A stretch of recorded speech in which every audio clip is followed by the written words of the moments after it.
বিদেশগামী কর্মীদের সঙ্গে প্রতারণা বন্ধ হচ্ছে না। বিএমইটির দুর্বল নজরদারি এর অন্যতম কারণ। নিবন্ধনহীন এজেন্সিগুলো একের পর এক প্রতারণা করলেও কোনো শাস্তি হচ্ছে না। আইনে সাব এজেন্টদের নিবন্ধনের আওতায় আনার কথা বলা হলেও সেটি খুব কার্যকর হবে না বলছেন বিশেষজ্ঞরা। 9 মে সকাল 8:30টার ফ্লাইটে সৌদি আরব যাওয়ার কথা ছিল তাদের, কিন্তু সেদিন জানতে পারেন তাদের কারোরই ভিসা বা টিকিট হয়নি। তাদের দেয়া 63 লাখ টাকা নিয়ে লাপাত্তা প্রতারক চক্র। কিছুদিন আগে রাজধানীর নয়াপল্টনে উত্তরবঙ্গ ওভারসিজ লিমিটেড নামের এজেন্সিতে যান প্রতারিত 18 যুবক। এজেন্টও ছিল ওনাদের, টাকা পয়সা দিয়েছি ওনাদের মাধ্যমে। এখন ওরা বলতেছে যে ওনাদেরকে কোনো টাকা পয়সা দেওয়া হয় নাই। ওরা বলতেছে আরও টাকা দেওয়ার জন্য, না হলে হচ্ছে যে ভিসা পাবো না। ভুক্তভোগীরা জানান টাকা লেনদেন করেন সৌদি প্রবাসী দালাল ফজলু কাজী ও আবু সাইদ এবং দেশে থাকা শাহাবুদ্দিন, আর ফাতেমা ইন্টারন্যাশনাল এবং উত্তরবঙ্গ ওভারসিজ লিমিটেড নামে অনিবন্ধিত প্রতিষ্ঠান দুটির কর্ণধার হাসিবুল ইসলাম বাবু। কারণ শাহাবুদ্দিন এদেরকে জোগাড় করে আনছে, জোগাড় করে আবু সাইদকে দিছে, আবু সাইদ দিয়েছে ফজলু কাজীকে, ফজলু কাজী আমাকে দিয়েছে। আমি ভিসা, টিকিট, ম্যান পাওয়ার সব করছি। এমন ঘটনা বারবার ঘটলেও দৃষ্টান্তমূলক সাজা হয় না কারো। অভিবাসন খাত সংশ্লিষ্টরা বলছেন আইন সম্পর্কে পুলিশের ভালো ধারণা না থাকা এর বড় কারণ। স্বল্প শিক্ষিত তাদেরকে আপনি কিভাবে ভাববেন যে দালাল ব্যতীত তারা ঢাকা শহরে এসে রিক্রুটিং এজেন্ট খুঁজে তারা পাসপোর্ট করে নিজেদের মতো সবকিছু করতে পারবে? এই যে দালাল মিডলম্যানদেরকে, এদেরকে একটা রেগুলার ফ্রেমওয়ার্কের ভিতরে আনা যায় কিনা, লিগ্যাল ফ্রেমওয়ার্কের ভিতরে। তবে অভিবাসী আইনে থাকা নিবন্ধনের প্রক্রিয়া খুব কার্যকর হবে না বলে মনে করছেন বিশেষজ্ঞরা। শুধু এই একটি মন্ত্রণালয় বা এদের যা দপ্তর আছে তা দিয়ে এই সাব এজেন্টের আইনটা বাস্তবায়ন করা সম্ভব না। যেচে নিবন্ধন করার কোনো কারণ নেই যে একজন দালাল তার ব্যবসা ছেড়ে কেন নিবন্ধন করবে বা আইনের হাতে নিজেই ধরা দিবে যে হ্যাঁ আমি আইন মেনে চলছি, আমাকে মানুষ। এখন সেখানে কোনো একটা ইনসেন্টিভের ব্যবস্থা থাকতে হবে। স্বার্থ সংশ্লিষ্ট কারণে রিক্রুটিং এজেন্সিগুলোর সংগঠনও অভিবাসন ব্যবস্থাপনায় খুব বেশি পরিবর্তন আনতে চান না। সুলতানা জাহান মিতু, ইন্ডিপেন্ডেন্ট নিউজ, ঢাকা। সাবেক আইজিপি বেনজির আহমেদের সম্পদের আয় সরকারি কোষাগারে জমা করবে দুদক। এজন্য গোপালগঞ্জের ডিসির তত্ত্বাবধানে খোলা হয়েছে 3টি ব্যাংক হিসাব। 2 মাস পর এই ব্যাংকের হালনাগাদ তথ্য আদালতকে জানানো হবে। মাদারীপুর ও কক্সবাজারেও একই প্রক্রিয়ায় বেনজিরের সম্পদের আয় জমা হবে রাষ্ট্রীয় কোষাগারে। আদালতের নির্দেশে 6 জুন সাবেক আইজিপি বেনজির ও তার পরিবারের সম্পত্তি জব্দ করে দুদক। পরদিন গোপালগঞ্জের সাভানা পার্কে 592 কেজি মাছ ধরছিল বেনজিরের লোকজন। এ সময় দুদক অভিযান চালিয়ে এই মাছ আটক করে। পরে নিলামে তুলে বিক্রি করে পাওয়া 92,000 টাকা জেলা মৎস্য কর্মকর্তার নামে খোলা ব্যাংক হিসেবে জমা দেওয়া হয়। টাকা জমা হবে, আবার নিশ্চয়ই অ্যাকাউন্ট করা আছে, কোর্টের নির্দেশ আছে, সেই মোতাবেক জমা হবে এবং সেই মোতাবেক খরচ হবে যা হয়, এবং সেটা দুদকও দেখবে এবং যে রিসিভার নিয়োগ হয়েছে সেও ঘুরে দেবে। রিসিভার তো কোর্টের নির্দেশনা দিয়ে গেছে, কোর্ট নিশ্চয়ই গাইডলাইন দেওয়া আছে, ওই মোতাবেক কাজ করবে। এছাড়া মাদারীপুরে জেলা কৃষি কর্মকর্তার নামে ব্যাংক হিসাব খোলা হবে। পাশাপাশি গুলশানের 4টি ফ্ল্যাট ভাড়া দেওয়ার প্রক্রিয়া চালাচ্ছে দুদক। যেসব সম্পত্তি ফ্রিজ হয়েছে কোর্টের আদেশ অনুযায়ী সেই সম্পত্তি রিসিভার নিয়োগ করা হয়েছে। রিসিভার বিধি মোতাবেক ব্যবস্থা গ্রহণ করবে এবং কোর্টের নির্দেশ মোতাবেক মাঝে মাঝে কোর্টকে জানাবে, এটি বলে দেওয়া আছে। সেন্ট মার্টিনসে বেনজিরের জমি তত্ত্বাবধানে নিয়েছেন কক্সবাজারের জেলা প্রশাসক। রিশাদ হুদা, ইন্ডিপেন্ডেন্ট নিউজ, ঢাকা। সাবেক আইজিপি বেনজির আহমেদের অঢেল সম্পদ নিয়ে প্রশ্ন তুলে বিস্ময় জানিয়েছে হাইকোর্ট। মঙ্গলবার দুপুরে বিচারপতি কামরুল কাদের ও খিজির হায়াতের হাইকোর্ট বেঞ্চ এই বিস্ময় জানান।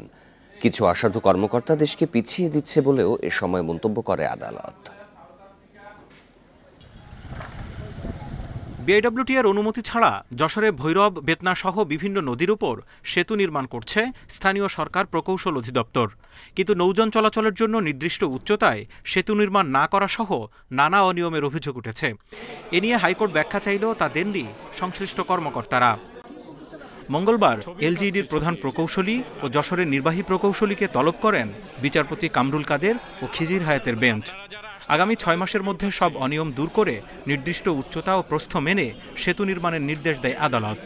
এ সময় তাদেরকে সতর্ক করে আদালত বলেন, অসাধু কর্মকর্তারা উদ্দেশ্যমূলকভাবে দেশকে পিছিয়ে দিচ্ছে। কোর্ট একটি উদ্বেগ প্রকাশ করেছেন, এভাবে যে মাননীয় প্রধানমন্ত্রী দেশকে যেভাবে উন্নয়নের শিখরে নিয়ে যেতে চাচ্ছেন, তার পাশাপাশি কিছু অসাধু শিক্ষিত আমরা যারা কর্মচারী কর্মকর্তাদের লক্ষ্য করছি ইদানিং, তাদের অসাধুতা এবং অসততার কারণে দেশের ভাবমূর্তিও নষ্ট হচ্ছে, সাধারণ মানুষেরও ক্ষতি হচ্ছে। এ সময় সাবেক আইজিপি বেনজির আহমেদের প্রসঙ্গ তুলে আদালত জানতে চান, একজন সরকারি কর্মকর্তার এত সম্পদ অর্জন কিভাবে সম্ভব। উনি একটু বললেনই যে খুব দুর্ভাগ্যজনক পুলিশ প্রধান যিনি এবং অত্যন্ত ব্রিলিয়ান্ট ছেলে, ও বেনজির, আমি জানি না ও বোধহয় হি স্টুড ফাস্ট, ও সেটি বললেন। তো এরকম মেধা সম্পন্ন ছেলে যখন এইভাবে সম্পদের পাহাড় গড়তে থাকে, তখন দেশ কিভাবে টিকবে? অবৈধভাবে অঢেল সম্পদ গড়লে বিদেশে গিয়েও সুখ মেলে না বলে অসাধু কর্মকর্তাদের সচেতন করেন আদালত। Zahidul Bashar, independent news, Dhaka. চট্টগ্রামের চাকতাই স্লুইস গেট এলাকায় নিখোঁজ 2 শিশুর একজনের মরদেহ উদ্ধার করা হয়েছে। ভোরে মরদেহ উদ্ধার করে ফায়ার সার্ভিসের কর্মীরা। মঙ্গলবার বিকেলে খালে সাঁতার কাটতে নেমে নিখোঁজ হয় 2 জন। এদিকে শিশুর অভিভাবকের সন্ধান মেলেনি এখনো। চাকতাই খালের মুখে নগরীর জলাবদ্ধতা নিরসন প্রকল্পের অংশ হিসেবে স্লুইস গেট বসাচ্ছে চট্টগ্রাম উন্নয়ন কর্তৃপক্ষ সিডিএ। মঙ্গলবার বিকেলে জোয়ারের সময় স্লুইস গেটের বাইরের অংশে সাঁতার কাটছিল 2 শিশু। প্রত্যক্ষদর্শীরা জানায়, হঠাৎ করেই পানির ঘূর্ণিতে তলিয়ে যায় তারা। সোয়া ফাঁকের ভিতরে যখন পড়ে গেছে, তারপরে আমি মানুষের চিল্লাইতেছি দিয়ে ওই ছেলেটা এই স্লুইস গেটের ভিতরে ঢুকে যাইতে আছে। খবর পেয়ে ঘটনাস্থলে উদ্ধার অভিযান শুরু করে ফায়ার সার্ভিস। প্রায় 3 ঘন্টা তল্লাশি চালায় ডুবুরিরা। অন্ধকার নেমে আসায় স্থগিত হয় উদ্ধার অভিযান। গর্ত নাই, জায়গাটা প্লেন, আমরা ধারণা করছি হয়তো ভিকটিমটা আরো সামনে চলে যেতে পারেন কিনা, এটাকে ধারণা রেখে আমরা হয়তো আমাদের যেহেতু রাত্রে হয়ে গেছেন, ডুবুরিরা পানির নিচে অন্ধকার কাজ করতে সমস্যা হচ্ছে। নিখোঁজ 2 শিশুর অভিভাবকের সন্ধান না পাওয়ায় দেখা দিয়েছে বিভ্রান্তি। নিখোঁজ 2 জন পথশিশু বলে প্রাথমিকভাবে ধারণা করছে পুলিশ। আমরা খোঁজ করতেছি কার বাচ্চা কে আসে, বিষয় এখন তো আমরা পাই না। জনগণের কাছে শুনছি পথশিশু এগুলো বললো আর কি। তো আমরা এখন পর্যন্ত আমরা খোঁজখবর নিচ্ছি, কোনো এই ধরনের কোনো কিছু পাইনি। এবছর নগরীতে খালে পড়ে অন্তত 2 জনের মৃত্যু হয়েছে। এছাড়া এর আগের 5 বছরে খাল নালায় পড়ে মারা গেছে কমপক্ষে 8 জন। অনুপম শীল, ইন্ডিপেন্ডেন্ট নিউজ, চট্টগ্রাম। শিশু নিখোঁজের বিষয়ে আরও জানাতে চট্টগ্রাম থেকে এই মুহূর্তে যোগ দিচ্ছেন সহকর্মী আহসান রিটন। রিটন, ইতোমধ্যে যে শিশুর মরদেহ পাওয়া গেছে তার পরিচয় সম্পর্কে কিছু জানতে পেরেছেন কিনা, আর আরেক শিশুর উদ্ধার অভিযান চলছে, সেই বিষয়ে সবশেষ তথ্য জানাবেন।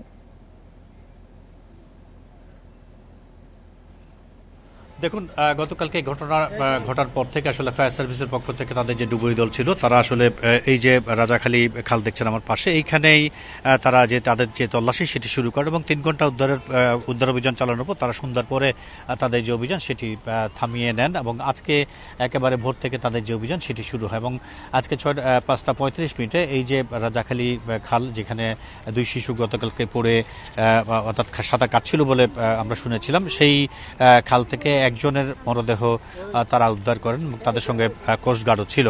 কোস্টগার্ডের একজন কর্মকর্তার সঙ্গে আমাদের কথা হয়েছে, তিনি যেটি বলছেন সেটি হচ্ছে গতকালকে বিকেলে আসলে তারা এই নদীর পানিতে খেলছিল এবং এক পর্যায়ে তারা স্লুইস গেটে যে ঘূর্ণি, সেই ঘূর্ণির মধ্যে পড়ে যায় এবং সেই ক্ষেত্রে একজন কোনোভাবে উদ্ধার হতে পারলো, বাকি একজন আসলে পানির নিচে তুলে যান এবং আজকে 6:30টার দিকে তার মরদেহ উদ্ধার করা হয়।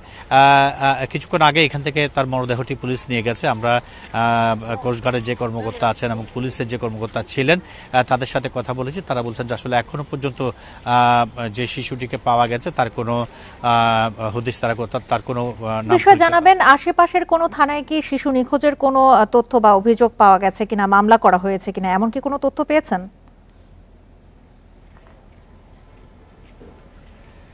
না, এই শিশুটি উদ্ধার করা হয়েছে এবং এই তার সুরত হাল করে এখন তাকে থানায় নিয়ে যাওয়া হয়েছে। পরবর্তীতে তাকে চট্টগ্রাম মেডিকেল কলেজ হাসপাতালে পাঠানো হবে এবং পরবর্তীতে এই শিশু যেহেতু তার এখনো পর্যন্ত পরিচয় শনাক্ত হয়নি, তার পক্ষে কোনো অভিভাবক এখানে আসেনি তাদের সন্তান দাবি করে, সঙ্গত কারণে পুলিশ পরবর্তীতে যে বিষয় সেটি তারা করবেন এবং আমরা পুলিশের যিনি কর্মকর্তা রয়েছেন তার সাথে কথা বলছি। তিনি বলছেন যে আসলে নগরীর যে সমস্ত থানা রয়েছে সেই থানাগুলোতে তারা আসলে বেতার বার্তা পাঠাবেন এবং এবং স্ব এলাকায় যে সমস্ত এলাকায় বস্তিগুলো রয়েছে সেখানেও তারা সাধ্যমতো চেষ্টা করে দেখবেন যে কারো বাচ্চা এরকম গতকালকে থেকে মিসিং আছে কিনা। যদি সেরকম কোনো খবর পেয়ে থাকেন তাহলে হয়তো তারা এই শিশুটি সম্পর্কে জানতে পারবেন। তবে এখন পর্যন্ত এই শিশুর কোনো রকমের পরিচয় পাওয়া যায়নি, এটি হচ্ছে চূড়ান্ত। আর এই শিশুটিকে পাওয়ার পর আমরা দেখছি আসলে ফায়ার সার্ভিস এবং কোস্টগার্ডের পক্ষ থেকে গতকালকে থেকে যে উদ্ধার অভিযান চালাচ্ছিল সেটি ইতিমধ্যে স্থগিত, তাদের যে সেটি শেষ বলে তারা শেষ করেছেন, তাদের যে অভিযান ছিল সেটি শেষ করেছেন। এবং এই একটি শিশুর মরদেহ নিয়ে তারা আছেন এবং তারা বলছেন যে একটি শিশু আসলে নিখোঁজ ছিল, বাকি যে শিশুটির কথা বলা হচ্ছে সে অবস্থা বুঝতে পেরে আসলে সবার অগোচরেই সরে যায় এবং সেই কারণে মানুষের মধ্যে কিছুটা ধোঁয়াশা তৈরি হয়েছিল। কিন্তু চূড়ান্তভাবে তারা যেটি দাবি করছেন সেটি হচ্ছে একটি মাত্র শিশুই গতকালকে নিখোঁজ হয়েছিল এবং তাকে তারা উদ্ধার করেছেন। এ হচ্ছে চট্টগ্রামের রাজাখালী ব্রিজ থেকে আমার কাছে গতকালকের নিখোঁজের বিষয়ে সর্বশেষ। চট্টগ্রাম থেকে জানাচ্ছিলেন আমাদের সহকর্মী হাসান রিটন। চট্টগ্রামের সেন্ট স্কলাস্টিকাস গার্লস স্কুল অ্যান্ড কলেজের 2 শিক্ষকের বিরুদ্ধে যৌন নিপীড়নের অভিযোগ উঠেছে। অভিভাবকের করা মামলায় গ্রেপ্তার করা হয়েছে এক শিক্ষককে। পুলিশ জানায় 9 জুন টিফিন বিরতির সময় অভিযুক্ত 2 শিক্ষক কৌশলে ভুক্তভোগী ছাত্রীকে 6তলা শৌচাগারের পাশে নিয়ে যান। সেখানেই ওই ছাত্রীকে শ্লীলতাহানি করা হয় বলে মঙ্গলবার মামলায় উল্লেখ করেন ভুক্তভোগী শিক্ষার্থীর অভিভাবক। এরপর মঙ্গলবার দুপুরে বাকলিয়া এলাকা থেকে গ্রেপ্তার হন অভিযুক্ত এক শিক্ষক। পুলিশ বলছে পুরো বিষয়টি নিয়ে তদন্ত চলছে, অন্য শিক্ষককে গ্রেপ্তারে অভিযান চলছে।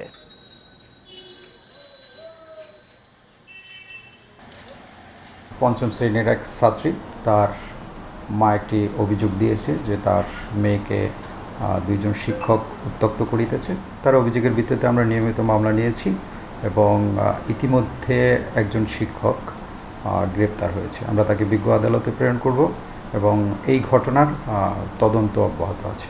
স্বজনদের সাথে ঈদ উদযাপনে বাড়ি ফিরতে শুরু করেছেন রাজধানীবাসী। অনলাইনে গত 1 জুন রেলের আগাম টিকিট কাটা যাত্রীরা আজ ঢাকা ছাড়ছেন। তবে কর্মদিবস হওয়ায় যাত্রী চাপ কিছুটা কম রয়েছে। এতে স্বস্তিতেই বাড়ি ফেরার কথা জানিয়েছেন যাত্রীরা। এই যাত্রার সবশেষ খবর জানাতে রাজধানীর কমলাপুর রেল স্টেশন থেকে যোগ দিয়েছেন আমাদের সহকর্মী বুদ্ধদেব কুণ্ডু। বুদ্ধদেব, এর আগের বুলেটিনে আপনি আমাদের জানিয়েছিলেন যে কয়েকটি ট্রেন কিছুটা দেরিতে ছাড়ার কথা যে জানাচ্ছিলেন, এখন কি সে সমস্যার সমাধান হয়েছে কিনা, আর যাত্রীরা কি বলছেন তাদের যাত্রা নিয়ে?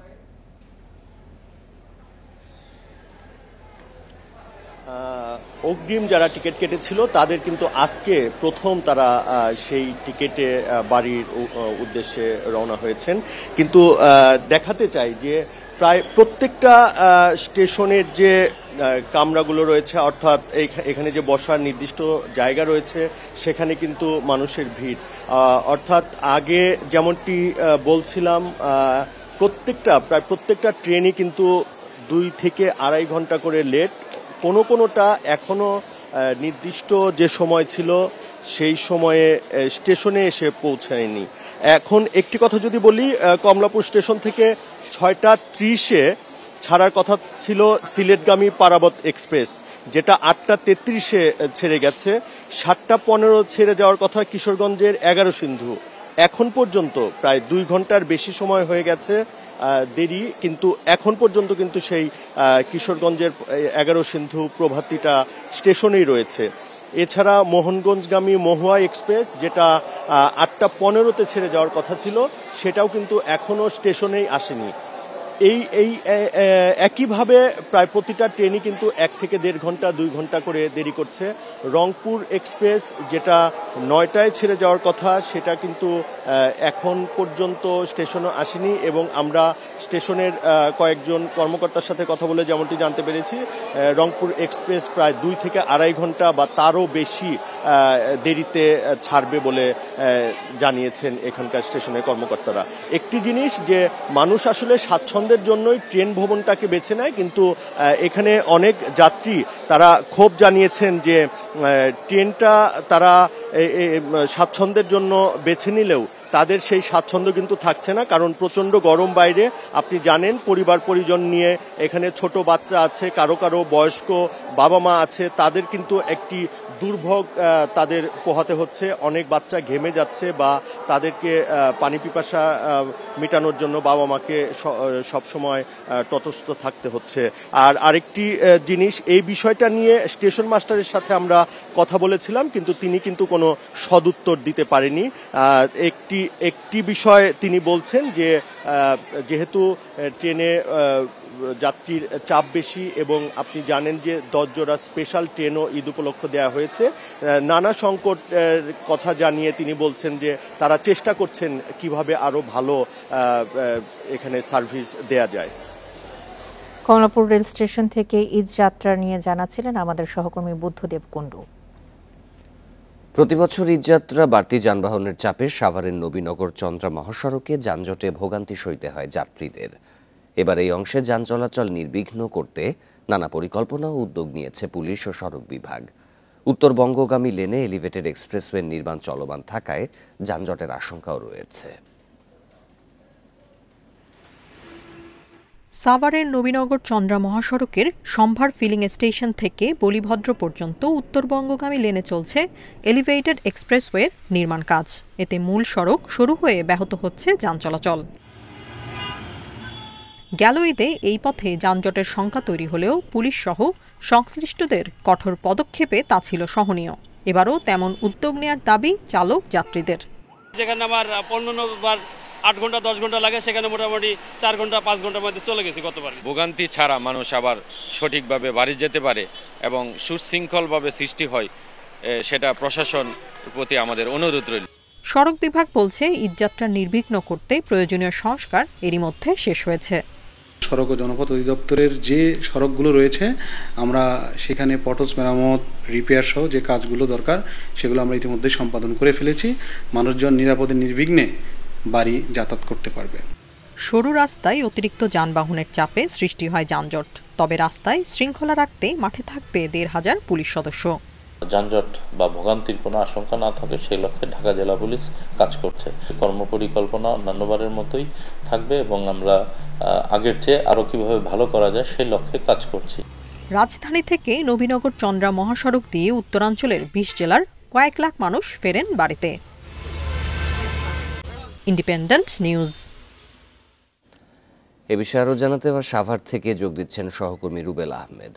রুবেল, পুলিশ ও সড়ক বিভাগ যে পরিকল্পনাগুলো নিচ্ছে আসন্ন ঈদকে সামনে রেখে, তো সড়কে যাত্রীদেরকে কতটুকু স্বস্তি দিতে পারবে এই পরিকল্পনাগুলো?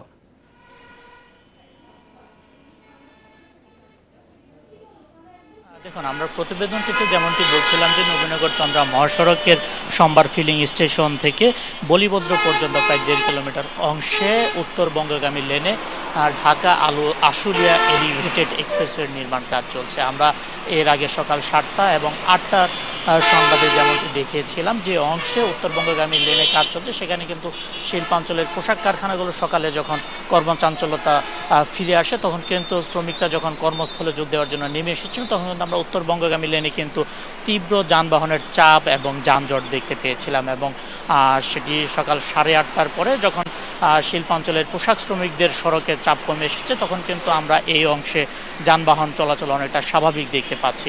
অর্থাৎ বলা যাচ্ছে যেহেতু সকালের দিকে শিল্পাঞ্চলের পোশাক শ্রমিক এবং পোশাক কারখানার যানবাহনের কারণে এই অংশে অতিরিক্ত যানবাহনের চাপ বা যানজট সৃষ্টি হচ্ছে, সেক্ষেত্রে উত্তরের যে যাত্রীরা রয়েছেন তারা মনে করছেন ঈদের বাড়তি যানবাহন এবং অতিরিক্ত মানুষের চাপে কিন্তু এই উত্তরের যে যাত্রীরা রয়েছেন তারা কিন্তু এই সম্ভার ফিলিং স্টেশন থেকে বলিভদ্র পর্যন্ত এই অংশে কিন্তু ভোগান্তিতে পড়বে বলে তারা আশঙ্কা করছেন। এই আশঙ্কা যে শুধু কুরবানি ঈদকে ঘিরে তা নয়, আমরা দেখতে পেয়েছিলাম উত্তরের যাত্রীদের কিন্তু এই আশঙ্কা তৈরি হয়েছিল গেল রোজার ঈদেও। তবে ঢাকা জেলা পুলিশ এবং সড়ক বিভাগ গেল রোজার ঈদে তৎপর থাকাতে উত্তরের যাত্রীদের কিন্তু শেষ মুহূর্তে এসে কিন্তু এই অংশে ভোগান্তিতে পড়তে হয়নি, যার কারণে এবারও কুরবানি ঈদকে ঘিরে ঢাকা জেলা পুলিশ বেশ কিছু পরিকল্পনা হাতে নিয়েছে। তারা বলছেন উত্তরের যাত্রীদের রোজার ঈদের মতোই তারা নির্বিঘ্নে বাড়ি পৌঁছে দিতে এই এলিভেটেড এক্সপ্রেসওয়ে যে অংশে কাজ চলছে সেই অংশে তাদের অতিরিক্ত পুলিশ মোতায়েন থাকবে এবং ঢাকা জেলার অংশে সড়কের প্রায় ১৫০০-এর মতো পুলিশ সদস্য মোতায়েন থাকবে বলে ঢাকা জেলা পুলিশ আমাদেরকে জানিয়েছে। এছাড়া সড়ক বিভাগ বলছেন সড়কের কারণে কোনো ধরনের যেন ভোগান্তিতে পড়তে না হয়, এই কারণে কিন্তু সড়ক বিভাগও যাবতীয় প্রস্তুতি সম্পন্ন করেছে। তারা কিন্তু এরই মধ্যে যাবতীয় সংস্কারের কাজ শেষ করেছে। সবাই রোজার ঈদের মতোই ভোগান্তিহীনভাবে উত্তরের যাত্রীদের এই অংশটুকু পাড়ি দেওয়ার লক্ষ্যে কাজ করে যাচ্ছেন এবং উত্তরের যাত্রীদের প্রত্যাশা পুলিশ এবং সংশ্লিষ্ট যারা রয়েছেন তারা ভোগান্তিহীনভাবে তাদের ঈদযাত্রা নির্বিঘ্ন করতে শেষ মুহূর্ত পর্যন্ত কাজ করে যাবে। এখন পর্যন্ত সড়কের পরিস্থিতি স্বাভাবিক রয়েছে এবং ঈদযাত্রা শুরু হলে সাভার শিল্পাঞ্চলের পোশাক কারখানা শুরু হলে যখন লাখ লাখ মানুষ নারীর টানে বাড়ির উদ্দেশ্যে যাওয়ার জন্য সড়কে নেমে আসবে, শেষ মুহূর্তে এসে সড়কের পরিস্থিতি কি দাঁড়ায় সেটি এখন দেখার বিষয় হয়ে দাঁড়িয়েছে। ঈদযাত্রায় মহাসড়কের পরিস্থিতি কেমন হবে সে বিষয়ে বিস্তারিত জানাচ্ছিলেন সাভার থেকে সহকর্মী রুবেল আহমেদ। ঈদুল আজহা উপলক্ষে ঢাকা বরিশাল নৌরুটে লঞ্চের অগ্রিম টিকিট বিক্রি শুরু হলেও কেবিন নিয়ে হাহাকার নেই। নৌপথে যাত্রী কমায় সহজে পাওয়া যাচ্ছে কেবিনের টিকিট। এদিকে ঈদযাত্রাকে ঘিরে নিরাপত্তা সহ নানা প্রস্তুতির কথা জানিয়েছে বিআইডব্লিউটিএ। প্রতি বছর ঈদ এলেই লঞ্চের টিকিট নিয়ে হইচই শুরু হয়, কিন্তু পদ্মা সেতু চালু হওয়ার পর থেকে বরিশাল ঢাকা নৌরুটে যাত্রী চাপ কমেছে। ৫ জুন অগ্রিম টিকিট ছাড়ার পর লঞ্চ কাউন্টারগুলোতে সহজে মিলছে কেবিন। পদ্মা সেতু হওয়ার পর চাপটা অনেক কম, সেই জন্য এখন আর সেই প্রবলেমটা হচ্ছে না। ঢাকা থেকে ১৫ তারিখ আসবে সেই টিকিটও বুকিং দিতেছি এবং এখান থেকে আবার ২১ তারিখ যাব সেই টিকিটটা বুকিং দিতেছি, তারা বলছে অ্যাভেলেবেল আছে। এবার single cabin ১১০০ O double cabin ২২০০ টাকা নির্ধারণ করা হয়েছে। লঞ্চ সংশ্লিষ্টরা বলছেন এখন চাপ না থাকলেও ঈদ যাত্রার ২-১ দিন আগে যাত্রী চাপ বাড়বে। অনলাইনে অনেক টিকিট বিক্রি হচ্ছে, মধ্য কথা হলো যে কেবিন হয়ে যায়, ইনশাল্লাহ কেবিন হয়ে যায়, বাট ডেক যাত্রীটার একটা ফ্যাক্ট, ডেকের যারা যাত্রী তাদের সেই ভিড়াভিড়িটা নাই। গার্মেন্টস ছুটি হলে ওই সময় আমাদের কিছু যাত্রী বাড়ে, এটাও ঈদের হয়তো ১ দিন বা ২ দিন আগে। আর আমরা ঢাকা থেকে বরিশাল আসার জন্য টিকিট গত ৮ তারিখ হইতে আমরা সেবা দিয়ে যাচ্ছি। সার্বিক নিরাপত্তা নিশ্চিতে ঈদ যাত্রার সময় নানা প্রস্তুতির কথা জানিয়েছে বিআইডব্লিউটিএ। যাত্রীদের সেবার বিষয়টা আমরা বরাবরের মতোই নিশ্চিত করার ব্যবস্থা নিয়েছি। এখানে নৌ পুলিশ, ফায়ার সার্ভিস, কোস্টগার্ড এবং বিআইডব্লিউটিএ এবং আনসার বাহিনী একযোগে কাজ করবে। এছাড়া যাত্রীদের যাতে নির্বিঘ্নে আসা যাওয়া করতে পারে সেজন্য আমরা নিয়মিত লঞ্চের পাশাপাশি আমরা পর্যাপ্ত স্পেশাল লঞ্চেরও ব্যবস্থা রেখেছি। এবারের ঈদযাত্রায় বরিশাল ঢাকা নৌরুটে প্রতিদিন ৮ থেকে ১০টি লঞ্চ চলাচল করবে। Independent news. ঈদুল আজহাকে ঘিরে এরই মধ্যে হাটে কোরবানির পশু উঠতে শুরু করেছে। ক্রেতার উপস্থিতি কম থাকলেও বিক্রেতারা বলছেন শেষ সময়ে জমে উঠবে বেচাকেনা। এদিকে বেশ কিছু হাটে ভারতীয় গরু ওঠায় শঙ্কিত খামারিরা।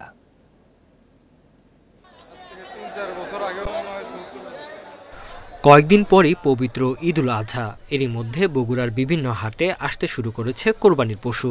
তবে দাম বেশি, পছন্দ মতো কিনতে না পেরে হাট জমার অপেক্ষায় ক্রেতারা। আর বিক্রেতারা বলছেন লালন পালনের খরচ বাড়ায় ন্যায্য দাম পাচ্ছেন না তারা। বিক্রেতারা বলতেছে যে আপনার খাদ্যের দাম বেশি, যার কারণে আপনার তুলনামূলক গত বছর তুলনায় এই বছর দাম একটু বেশি। গ্রাহক কম থাকার কারণে বেচাকেনা হচ্ছে না, গতবারের তুলনায় এবার গ্রাহক খুবই কম। একই অবস্থা মেহেরপুর ও সাতক্ষীরায়। হাটে পশু উঠলেও এখনও বেচাকেনা জমেনি।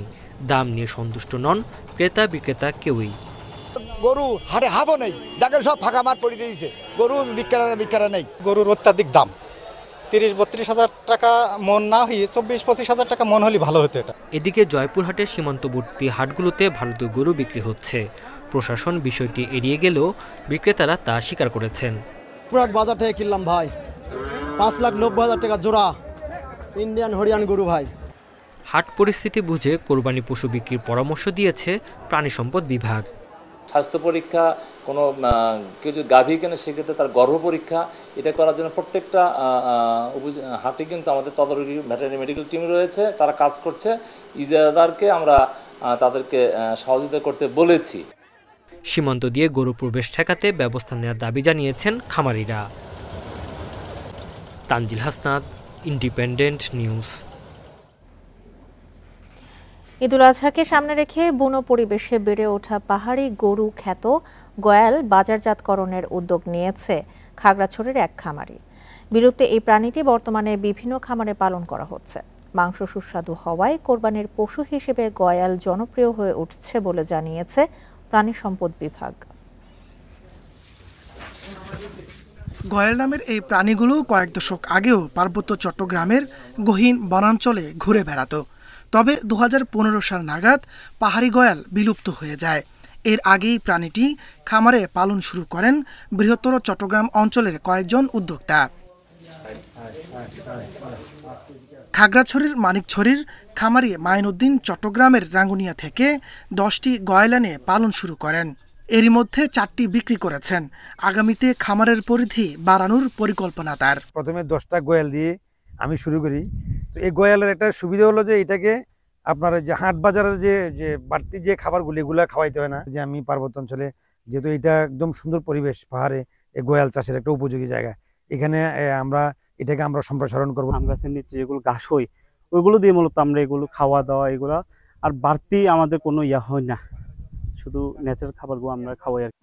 প্রাণী সম্পদ বিভাগ জানিয়েছে, বন্যপ্রাণী হিসেবে বিলুপ্ত হওয়ার পর গয়ালকে গৃহপালিত প্রাণী হিসেবে পালন করা হচ্ছে। গয়ালকে ঘিরে খামারিদের আগ্রহ বাড়ছে।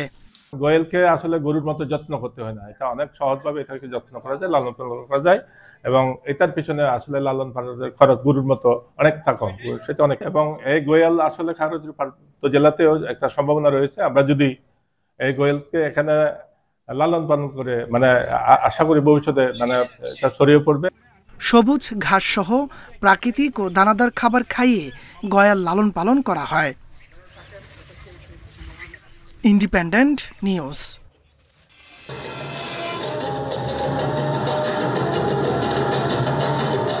রাজধানী শিল্পকলা একাডেমিতে অনুষ্ঠিত হল বর্ণিল ক্ষুদ্র নৃগোষ্ঠী উৎসব। উৎসবে বর্ণাঢ্য ঐতিহ্যবাহী পরিবেশনা নিয়ে হাজির হন চাকমা, মারমা, সাঁওতাল, ত্রিপুরা, গারো সহ 13টি ক্ষুদ্র নৃগোষ্ঠীর সদস্যরা। পাহাড়ি জনগোষ্ঠীর পরিবেশনায় মুগ্ধ নগরবাসী। বিলুপ্তির হুমকিতে থাকা ক্ষুদ্র নৃগোষ্ঠীর ভাষা, সংস্কৃতি ও ঐতিহ্য রক্ষায় বরাদ্দ বাড়ানোর দাবি জানান গবেষকরা।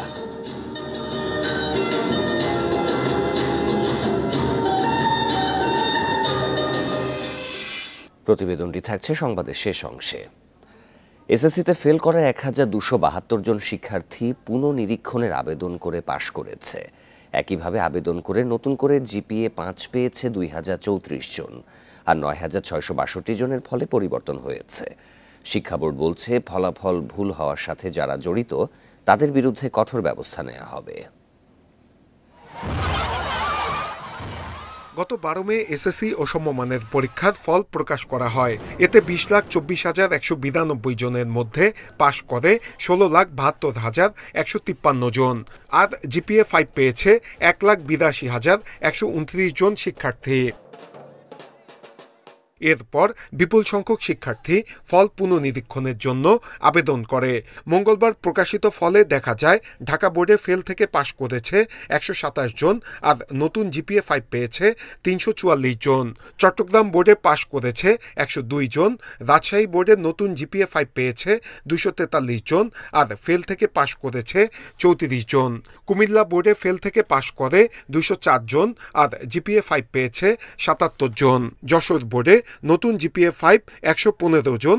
দিনাজপুর বোর্ডে ফেল থেকে পাশ করেছে 47 জন, আর নতুন জিপিএ 5 369 জন। ময়মনসিংহ বোর্ডে নতুন জিপিএ 5 পেয়েছে 809 জন। মাদ্রাসা বোর্ডে নতুন জিপিএ 5 পেয়েছে 49 জন, আর কারিগরি বোর্ডে ফেল থেকে পাশ করেছে 42 জন। পরীক্ষক বা প্রধান পরীক্ষক বা সেটার বা মডারেটর হওয়ার আর সুযোগ থাকে না। তাকে আমরা কালো তালিকাভুক্ত করে তাকে তার চাকরি জীবনে যতদিন থাকবেন ততদিন আমরা আর তাকে এই ধরনের কাজে আমরা জড়িত করি না। শিক্ষা গবেষকরা বলছেন, প্রতি বছরই অনেক শিক্ষার্থী কাঙ্ক্ষিত ফল না পেয়ে মানসিকভাবে ভেঙে পড়ে। এই অবস্থায় বোর্ড পরীক্ষার ফলে ভুল হওয়াটা বড় অপরাধ।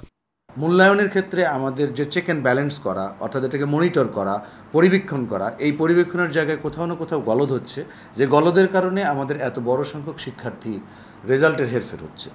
এদিকে যাদের ফলে পরিবর্তন এসেছে তারা 13 জুন পর্যন্ত একাদশ শ্রেণীতে আবেদন করতে পারবে। নূরে আলম, ইন্ডিপেন্ডেন্ট নিউজ, ঢাকা।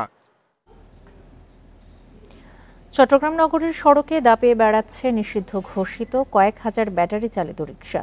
বেপরোয়া গতির ফিটনেসবিহীন এসব রিকশায় প্রতি মাসেই প্রায় অর্ধশত দুর্ঘটনা ঘটছে। এরপরেও এসব দেখার যেন কেউ নেই। তবে মেয়র বলছেন, ট্রাফিক পুলিশের সাথে সমন্বয় করে প্রয়োজনীয় ব্যবস্থা নেওয়া হবে। চট্টগ্রামের চন্দনপুরা জানে আলম ধোবাস সড়ক এটি কোনো ধরনের নিয়ম না মেনে এভাবে উল্টো পথে বেপরোয়া গতিতে চলছে ব্যাটারি চালিত রিকশা। এছাড়া চকবাজার, কালামিয়া বাজার, বদ্দারহাট এলাকাতে চলছে অন্তত ৫,০০০ রিকশা। এসব রিকশার নেই কোনো বৈধ কাগজপত্র। চালকদের বেশিরভাগই বয়সে কিশোর হওয়ায় প্রায় নিয়ন্ত্রণ হারিয়ে ঘটছে দুর্ঘটনা। ট্রেনিং নাই, তারা সিগন্যাল কি সেটা বুঝে না। আপনি নিজেই দেখেন আমার পেছন দিয়ে তারা এই উল্টো পথে কিন্তু যাচ্ছে এই গাড়িগুলো। প্রায় সময় অনেক জামও লেগে থাকে, একটার সাথে একটা তারা কম্পিটিশন দেয়। একই অবস্থা লালখান বাজার, আন্দরকিল্লা, বাইজিদ, আগ্রাবাদ, পতেঙ্গা সহ নগরীর বিভিন্ন এলাকায়। এসব রিকশা নিয়ন্ত্রণে বিশেষ পদক্ষেপ নেওয়ার দাবি স্থানীয়দের। মালিক পক্ষকে সেক্ষেত্রে সরকার মানে একটা রেজিস্ট্রেশনের আওতায় নিয়ে আসতে পারে এই গাড়িগুলো। রেজিস্ট্রেশনের আওতায় আনলে হবে কি, কোনো বিপদ আপদ, কোনো সমস্যা সুবিধা হলে সেটা মালিক পক্ষকে সরাসরি পানিশমেন্ট দিতে পারবে বা ফাইনের আওতায় আনতে পারবে। পুলিশ বলছে অবৈধ রিকশার বিরুদ্ধে নানা সময় অভিযান চালান তারা, কিন্তু সংখ্যায় বেশি হয় নিয়ন্ত্রণে আনা যাচ্ছে না। গাড়ি যখন নিয়ে ধরে আমাদের ফোর্স দিয়ে পাঠিয়ে দিয়ে পথিমধ্যে তারা ধরে অনেক সময় আমাদের সেই লোকের উপর আক্রমণ করে সেই ছিনিয়ে নেয়। এরকম নানাবিধ ঘটনা ঘটে। তার পরেও আমরা এই ব্যাটারি রিকশা বিরুদ্ধে যে আমাদের অভিযান এটা ধরা, সেগুলো কিন্তু আমরা চালিয়ে যাচ্ছি। ব্যাটারি চালিত রিকশা বন্ধে পুলিশের ট্রাফিক বিভাগের সাথে সমন্বয় করে ব্যবস্থা নেওয়ার কথা বলছেন সিটি মেয়র। প্রতিনিয়ত অ্যাক্সিডেন্ট ঘটছে এবং প্রতিনিয়ত অনেক মানুষকে পঙ্গু করে দিচ্ছে এই ব্যাটারি রিকশা। তাই ব্যাটারি রিকশা বন্ধ করার ব্যাপারে আমরা উদ্যোগী ভূমিকা গ্রহণ করেছি এবং ট্রাফিক ডিপার্টমেন্টও আমাদের সাথে একমত হয়েছে। চট্টগ্রাম মেডিকেল কলেজের অর্থোপেডিক বিভাগ জানিয়েছে, ব্যাটারি চালিত রিকশার দুর্ঘটনায় প্রতি মাসে অন্তত ২০০ মানুষ আহত হয়ে ভর্তি হন হাসপাতালে। Independent news. পুঁজিবাজারে বড় দরপতনের যৌক্তিক কারণ নেই, তবে স্বচ্ছতা ও জবাবদিহির অভাবে বিনিয়োগকারীরা আস্থার সংকটে রয়েছে। মঙ্গলবার মতিঝিলে বাজেটোত্তর সংবাদ সম্মেলনে ডিএসই ব্রোকার্স অ্যাসোসিয়েশন এসব কথা বলে।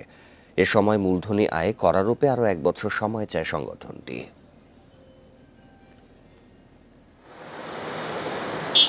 পুঁজিবাজারে স্বচ্ছতা ও জবাবদিহি বাড়াতে ব্যবস্থাপনা থেকে পরিচালনা পর্ষদ আলাদা করে ঢাকা স্টক এক্সচেঞ্জ ডিমিউচুয়ালাইজড হয় বছর 10 আগে, কিন্তু এখনও গুণগত পরিবর্তন চোখে পড়েনি বলে মনে করেন পর্যবেক্ষকরা।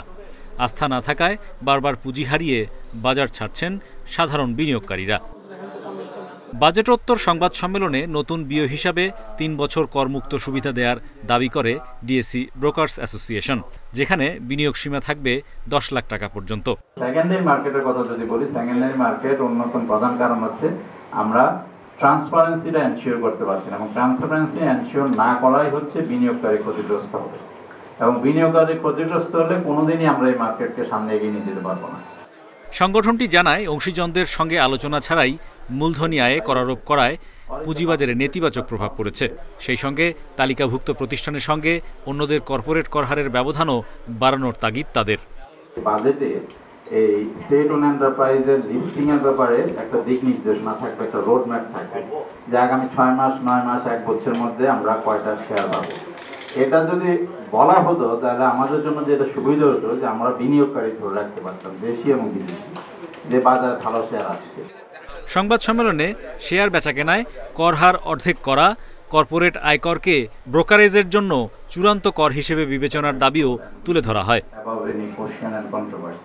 Hari Saha, independent news, Dhaka. বিলুপ্তির হুমকিতে অনেক ক্ষুদ্র নৃগোষ্ঠীর ভাষা ও সংস্কৃতি, তাদের ভাষা ও ঐতিহ্য রক্ষায় বরাদ্দ বাড়ানোর দাবি জানিয়েছেন গবেষকরা।